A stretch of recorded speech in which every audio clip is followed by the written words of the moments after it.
Bienvenue sur Regard et Vérité, le balado qui donne la parole à des personnes inspirantes qui partagent leur courage, leur résilience et leur contribution au bien commun. Bienvenue tout le monde au premier épisode de notre podcast qui, en fait, va mettre en valeur l'humain au cœur, en fait, de toutes ces différentes facettes. Donc, merci tout le monde d'être là. Bon matin, Catherine, notre première invitée. Merci de t'être prêtée au jeu pour nous. Donc, on est vraiment content de t'avoir aujourd'hui. Ça fait plaisir, bon matin. Merci à vous de m'avoir choisi. Ça me fait plaisir. Donc, en fait, on voulait regarder avec toi. J'imagine que souvent, on va te parler de ton métier, on parle plus de, bon, on pose des questions sur qu'est-ce que tu fais, c'est quoi les tâches que tu réalises et tout ça. Puis aujourd'hui, mais l'objectif, c'est vraiment qu'on veut regarder la femme derrière la travailleuse. On veut vraiment avoir accès à toi, à comment tu te sens dans ton quotidien, qu'est-ce qui te touche, qu'est-ce qui te fait vibrer. Donc, c'est un bel exercice de vulnérabilité qu'on te demande là. Alors, merci beaucoup de nous le partager. C'est comme la fois où tu m'as invité à faire un projet photo sur les émotions. Exactement, c'est une belle surprise comme ça, qu'on te fait Ouais, ce c'est ça que je réalise, mine de rien, hein, actuellement. je te fais le même coup, encore une Ouais, fois. c'est ça. Ben, Jamais 2 sans 3. en fait, ce que ça démontre, c'est que je pense que tu es une belle personne de cœur, donc c'est pour ça qu'on te choisit pour ce type de projet-là. Merci. En fait, première question, je voulais voir avec toi, comment vas-tu? Comment tu arrives ce matin? Je pense que c'est important déjà quand on est dans le cœur à cœur de se poser cette question-là pour vrai. Je vais bien. Je dois avouer que ça me rendait un petit peu nerveuse, un peu fébrile. Comme j'expliquais tout à l'heure, c'est m'exposer devant toutes, la portée que ça va avoir, qui va avoir accès à ça. C'était une préoccupation que j'avais. En même temps, je me suis dit que je suis quelqu'un qui est vraiment très à l'aise avec qui je suis, avec, mon authenticité. Donc ça plaira à ceux à qui ça plaira, puis le reste, ben, ils changeront. Ils changeront de podcast. Exactement, mais de toute façon, l'objectif aujourd'hui, c'était ça, c'est la transparence, c'est l'authenticité.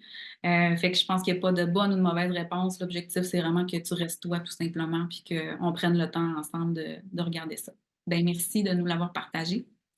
Puis je te confirme que moi aussi, ce matin, c'est ma première animation, premier épisode comme ça, donc j'ai un peu les mêmes préoccupations que toi. J'ai envie de qu'on puisse partager, qu'on puisse aussi être clair, que les gens puissent justement comment je dirais ça, s'identifier un petit peu à tout ça. Donc, on va le faire ensemble, on le vit. C'est bon, ça ne sera pas notre premier rodéo. Non!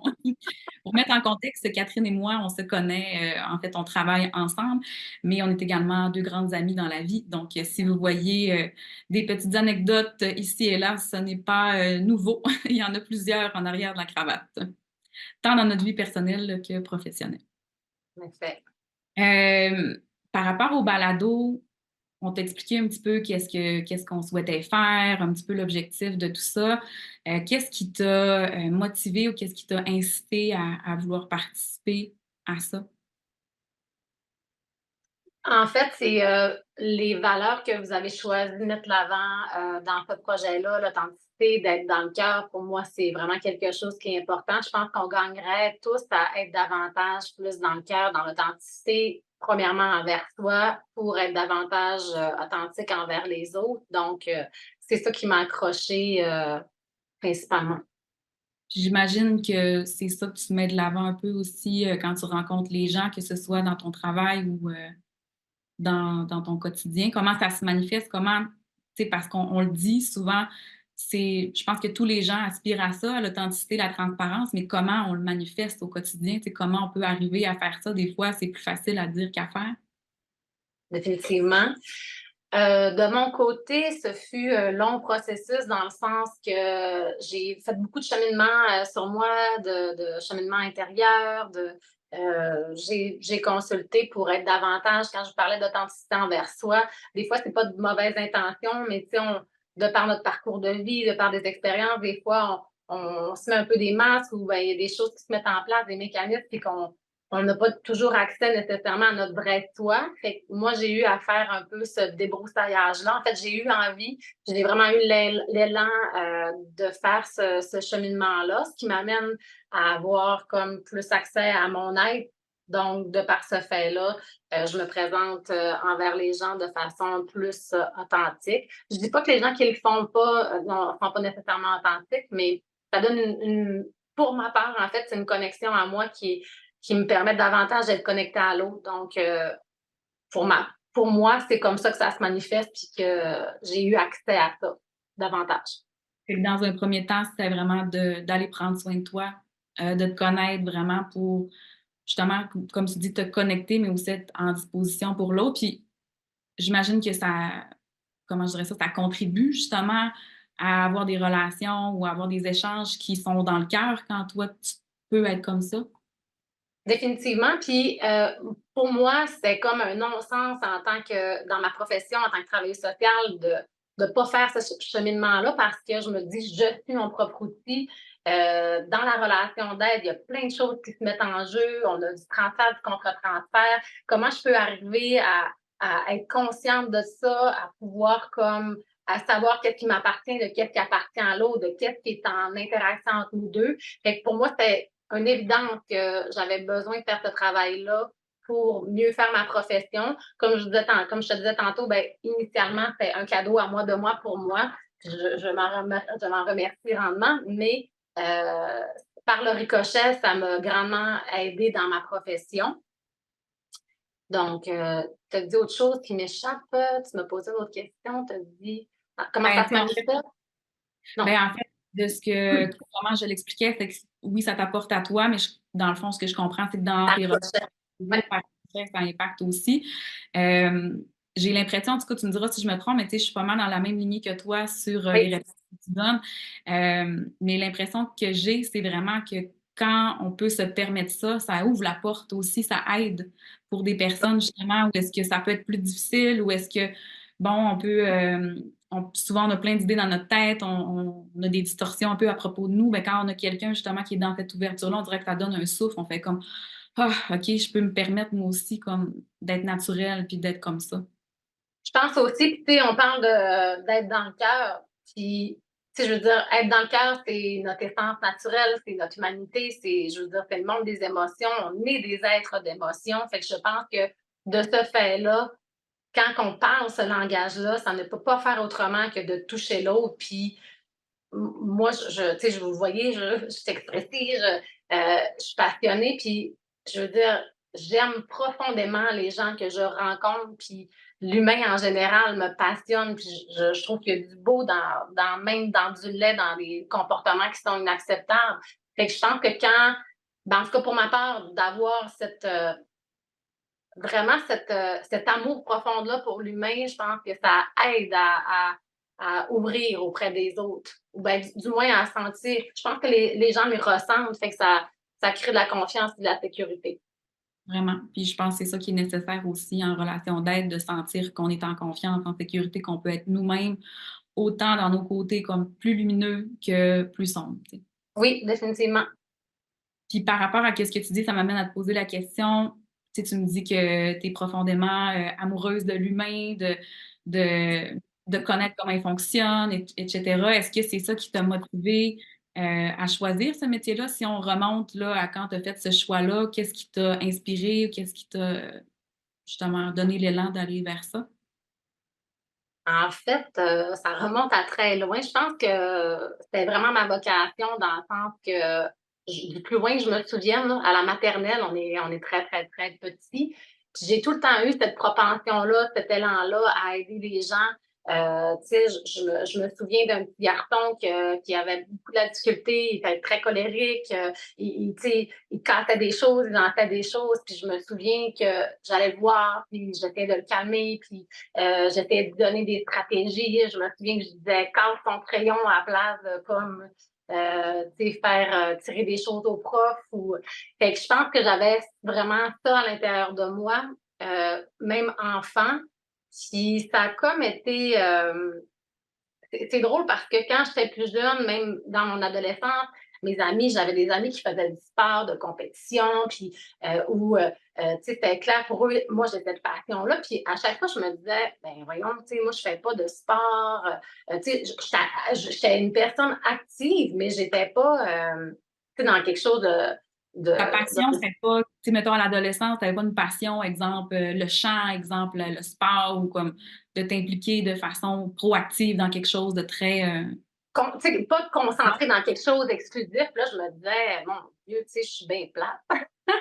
Puis là, à un moment donné, ben, en réfléchissant, parce que je suis quelqu'un qui réfléchit beaucoup, fait que là, à un moment donné, je me suis rendu compte que ma passion à moi, c'était vraiment l'humain. J'ai tout le temps eu ce besoin-là de comprendre comment ça fonctionne, de voir en l'autre.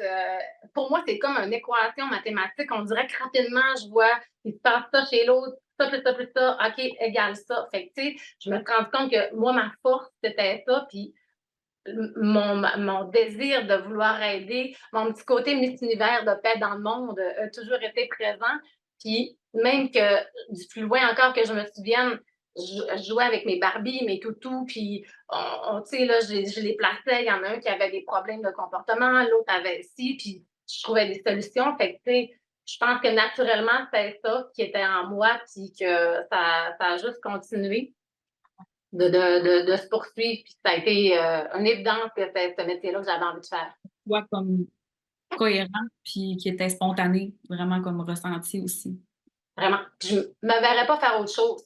Ben, tu sais, parce que, mettons, là, je travaille social, puis le travail social, c'est très large comme profession, mais il demeure quand même que le tronc central de ça, c'est d'aider l'humain. Puis je me vois pas faire autre chose que d'aider l'humain dans différentes sphères ou ben organisations.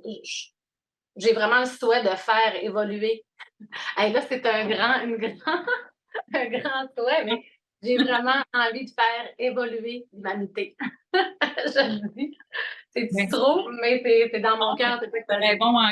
rêvons grand, puis en même temps, ben, moi, je pense que ce qu'on fait au quotidien, ce qu'on est, ben, ça contribue, en fait, d'une certaine façon, à plus grand. Oui, puis moi, je crois beaucoup, j'ai un tatou de papillon en arrière de moi parce qu'il signifie plusieurs choses pour moi, mais entre autres, l'effet papillon qu'un mini battement d'aile peut avoir des répercussions sur un écosystème loin. Fait que, tu sais, un peu comme style l'effet domino, moi, je pense que si à l'intérieur de soi, on prend soin de soi, on fait des changements à l'intérieur, inévitablement, ça va avoir des impacts sur les gens qui nous entourent, sur les gens qu'on va aider.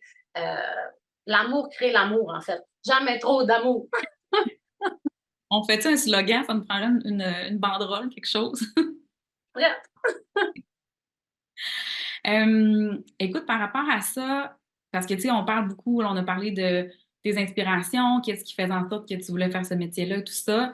Mais, tu sais, j'imagine que, justement, d'avoir des gens que tu rencontres qui sont dans des états plus de vulnérabilité, qui ont vécu des choses vraiment difficiles, y a-t-il des choses qui te touchent en particulier? Qu'est-ce qui vient te chercher? Comment tu vis ça au quotidien de composer, dans le fond, avec en grande partie une souffrance, tu sais, qui est présente? C'est sûr que c'est un métier qui n'est pas facile au niveau de notre santé mentale. Puis, tantôt, comme je te disais, ben, pour moi, ça a été une évidence de OK, si je suis mon propre outil, ben, je dois apprendre à comprendre comment je fonctionne, qui je suis, c'est quoi, moi, mes blessures, c'est quoi mes pardons, c'est quoi mes zones de vulnérabilité. Fait que, tu sais, d'un premier pas, de faire ça me donne une solidité davantage pour être en contact de la souffrance au quotidien. Fait que de ce fait-là, ben, en me comprenant davantage, ben, je suis plus outillée à prendre soin de moi au quotidien, dans ma vie en général, à être plus à l'écoute à la fin d'une journée qui était peut-être plus exigeante émotionnellement. Ben, j'ai mis en place plusieurs choses dans ma vie depuis les dernières années, yoga, méditation, je fais du sport. Fait que c'est vraiment d'avoir ces hygiènes de vie-là pour se préserver soi. Comment qu'on fait face à la misère, à la souffrance des autres? Ben, c'est pas toujours facile. Il y a des situations qui nous touchent plus que d'autres. Fait que je pense que dans moi, comment je réagis par rapport à ça, ça va être quand ça me touche davantage, ben, je prends le temps de voir c'est quoi qui me touche dans ça, c'est quoi que ça résonne en moi. Puis après ça, de voir, de veiller à ce que s'il y a des charges émotionnelles qui sont restées, ben, de pouvoir les liquider par les différentes stratégies que je disais tantôt. c'est sûr que, il y a beaucoup de, comment je pourrais dire? Tu sais, quand tantôt je niaisais, pas, tu sais, comme faire d'un monde meilleur, ben, tu sais, on peut pas sauver le monde tristement. Tu sais, dans mon cœur, j'aimerais que toutes les personnes sur Terre puissent avoir un foyer sécuritaire, de l'amour, tu sais, comme, mais c'est pas ça la réalité. Fait que de ce fait-là, ben, je pense qu'il faut faire des lâcher prises, dans le sens que je sais que quand je suis avec une personne, je lui donne mon 100%, que tout ce que je vais faire pour elle, je vais le faire au mieux, puis au mieux de mes compétences, au mieux de les limites de mon organisation, les limites de qu'est-ce que je peux faire pour elle et pas à la place d'elle. Fait que je pense qu'il y a une notion de ça qu'il faut garder à l'esprit, de lâcher prise, puis de pas prendre sur ses épaules la charge des autres, puis pas leur enlever leur pouvoir aussi parce que quand on fait beaucoup de choses pour les autres, puis ben, ça leur enlève leur pouvoir aussi. Il faut croire en eux, il faut leur donner la possibilité de grow up aussi, puis de prendre en charge, puis de les accompagner pour qu'eux, ils développent leur propre stratégie, les guider, mais aussi les rendre autonomes dans ça. Plus d'être en soutien, dans le fond, en accompagnement. Oui, définitivement. Mais c'est sûr que je pourrais partir très loin là, dans le Vas-y, sens lâche-toi lousse.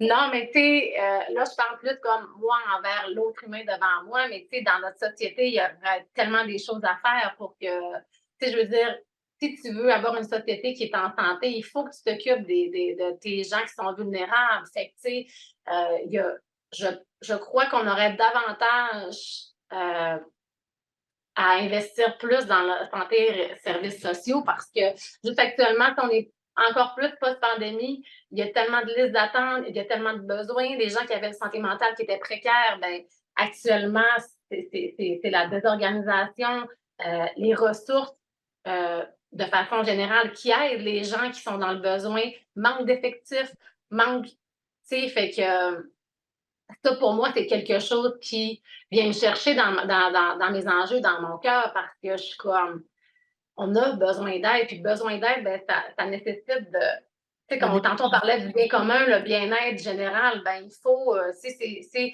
investir dans les entreprises, dans le capitalisme, dans tout ça, tu sais, ça prend un roulement, je comprends, mais si tu veux avoir des gens en santé pour ça, ben, il y a comme, ça, Ben, en c'est mon fait, autre côté Miss Univers, là, mais fait que ça, c'est quelque chose pour moi qui est difficile des fois quand je rencontre des limites qui sont comme plus au-delà de mon organisation, mais qui sont comme plus, je pourrais dire, comme des enjeux plus gouvernementaux ou bien comme politique, je pourrais dire. Hein.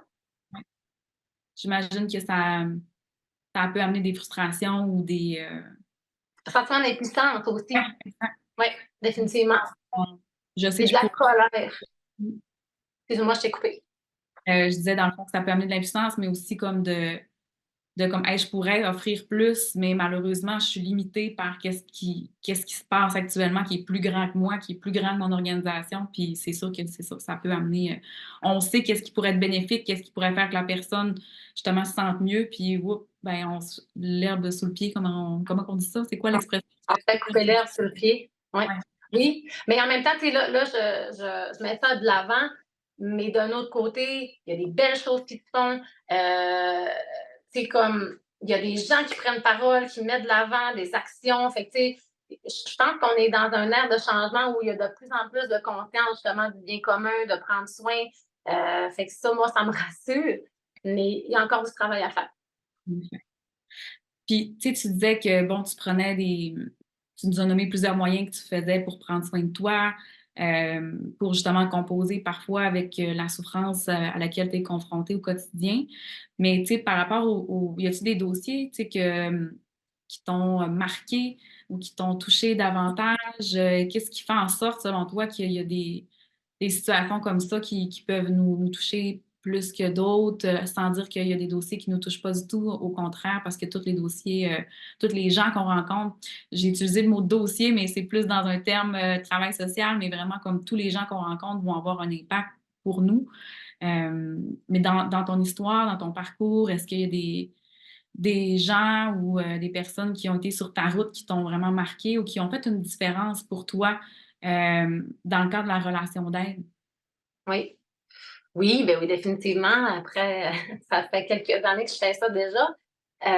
C'est j'ai encore autant des 2, autant que, ben, dans un quotidien, comme je te disais tantôt, moi, je suis une passionnée de l'humain, de voir comment ils sont capables d'évoluer, de voir leur cheminement, de voir comment ils grandissent à travers nos rencontres. Moi, pour moi, c'est comme, wow, je trouve ça beau, de chez beau, de voir la résilience, de voir la force de l'humain. On est fort, on a vraiment, euh, on est impressionnant à travers toutes les difficultés qu'on peut vivre. C'est beau de voir à quel point qu'on est capable de continuer à grandir et d'évoluer. Fait que ça, pour moi, c'est vraiment quelque chose qui me touche dans un quotidien.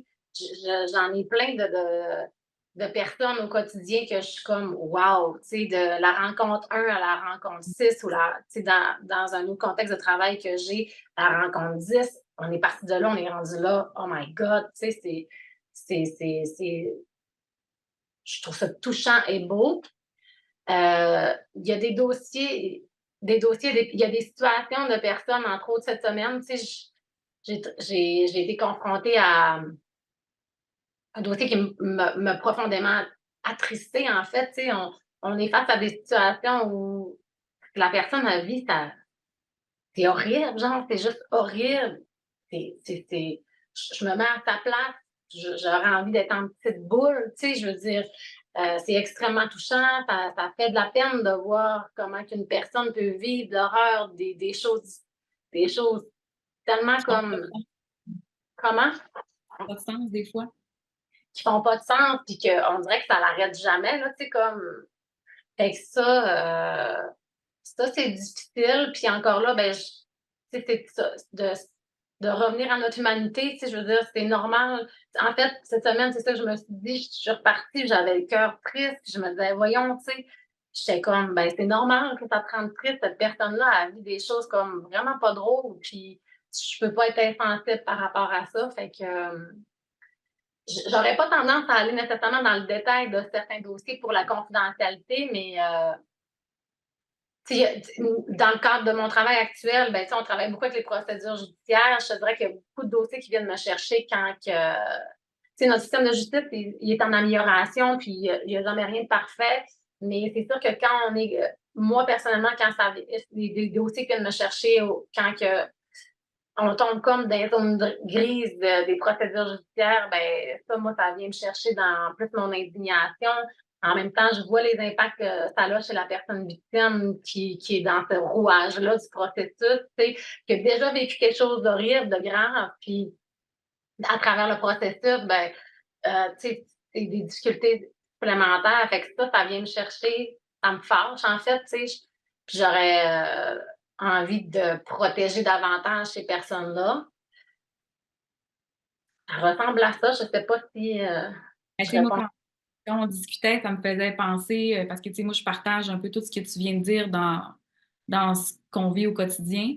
Puis en même temps, ben, tu sais, oui, la beauté de la résilience, de l'humain, de voir le cheminement, moi aussi, ça me touche vraiment profondément.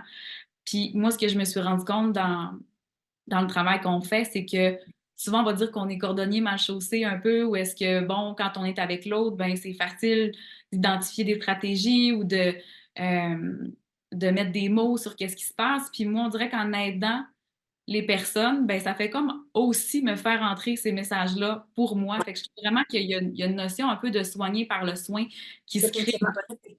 Tu sais, j'ai plusieurs exemples de personnes en tête où est-ce que non seulement ils m'ont touché en tant qu'humain, m'ont touché dans qu'est-ce qu'ils ont vécu, mais m'ont touché aussi personnellement dans les enjeux qu'ils vivaient.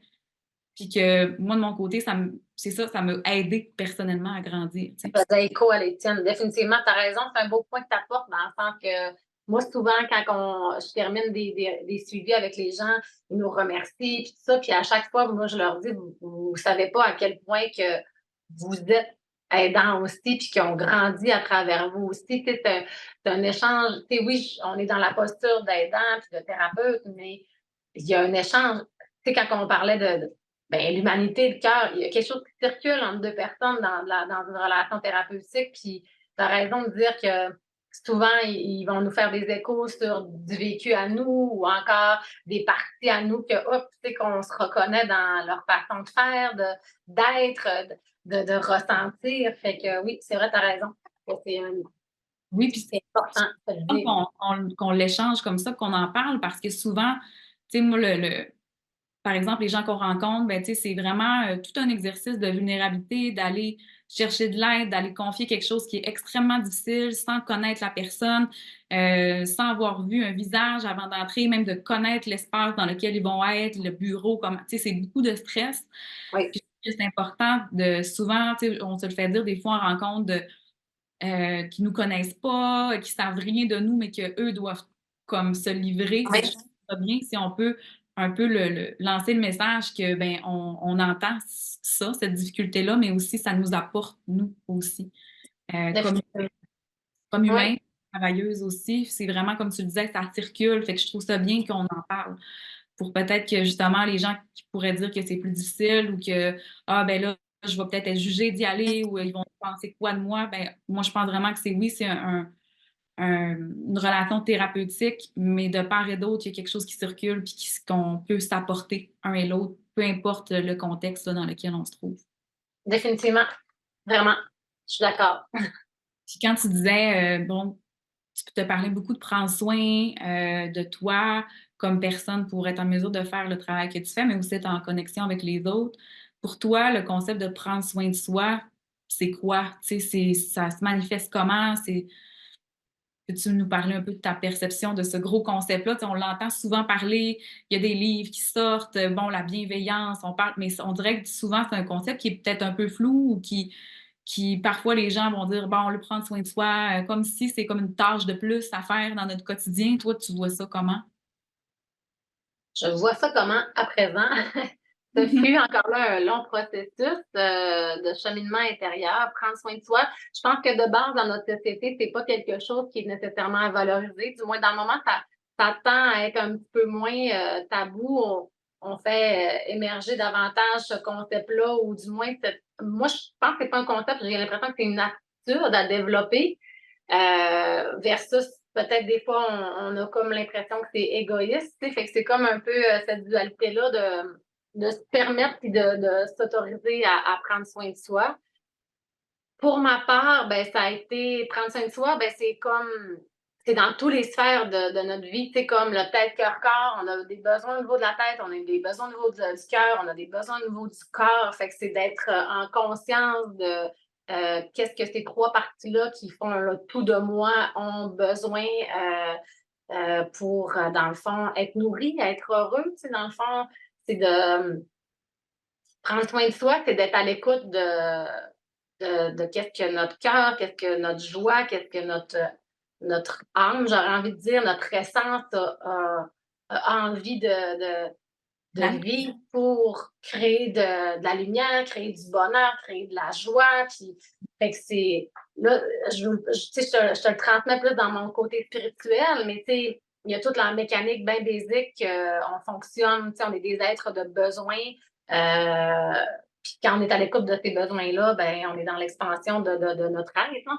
Fait que ça a été vraiment pour ma part d'apprendre à connaître cette mécanique-là, à être à l'écoute, puis à la choisir, à m'autoriser, puis à comprendre, ben, dans le processus d'amour de soi aussi, à, m- à me, à me choisir vraiment, puis à considérer que je mérite ça, puis de m'offrir cet amour-là pour être capable d'être à l'écoute de, ben, j'ai besoin de repos, ou encore j'ai besoin d'un brin de folie, d'aventure, ou encore j'ai besoin d'être en contact des gens que j'aime, ou, tu sais, fait que ou, c'est comme, dépendamment du besoin actuel, fait que pour ma part, c'est comme ça que ça s'est placé.